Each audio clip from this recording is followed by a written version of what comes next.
नमस्ते।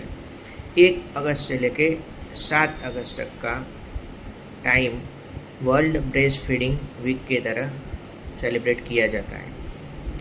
Breast feeding बच्चे को और मम्मी दोनों को बहुत फ़ायदा देता है।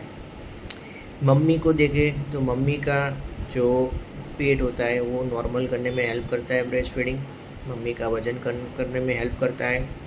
पेट के अंदर नीचे जाए तो बच्चेदानी की साइज़ वो नॉर्मल करने में भी हेल्प करता है। प्रसूति के बाद जो खून का बहाव होता है वो भी कम करने में ब्रेस्ट फीडिंग हेल्प करता है। मम्मी को जो प्रसूति के बाद डिप्रेशन होता है वो कम करने में भी ब्रेस्ट फीडिंग हेल्प करता है और ब्रेस्ट फीडिंग नेचुरल कॉन्ट्रासेप्शन की तरह काम करता है।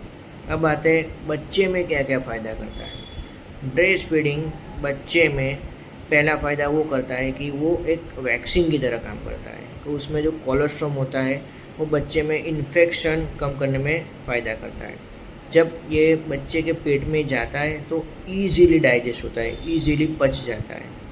बच्चे के पेट में जो अच्छे वाले गुड बैक्टीरिया होता है उसका ग्रोथ बढ़ाने में भी ब्रेस्ट फीडिंग हेल्प करता है।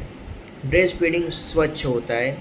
बाकी गाय भैंस बकरी के फीडिंग मतलब दूध से जो इन्फेक्शन होता है वो इन्फेक्शनों के चांसेस ब्रेस्ट फीडिंग से रहते नहीं हैं।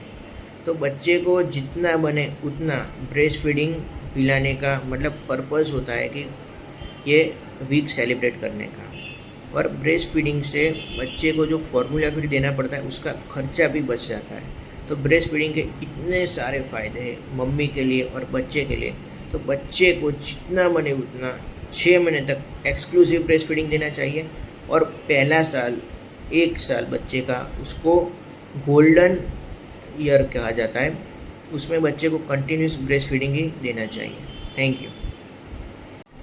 बच्चे के जन्म के पहले 1000 दिन गोल्डन 1000 डेज कहे जाते हैं। ये गोल्डन 1000 डेज के दौरान बच्चे को जितना बने उतना ब्रेस्ट फीडिंग देना चाहिए, क्योंकि ब्रेस्ट फीडिंग से वजह से बच्चे का ब्रेन का ग्रोथ अच्छा होता है। Okay, thank you.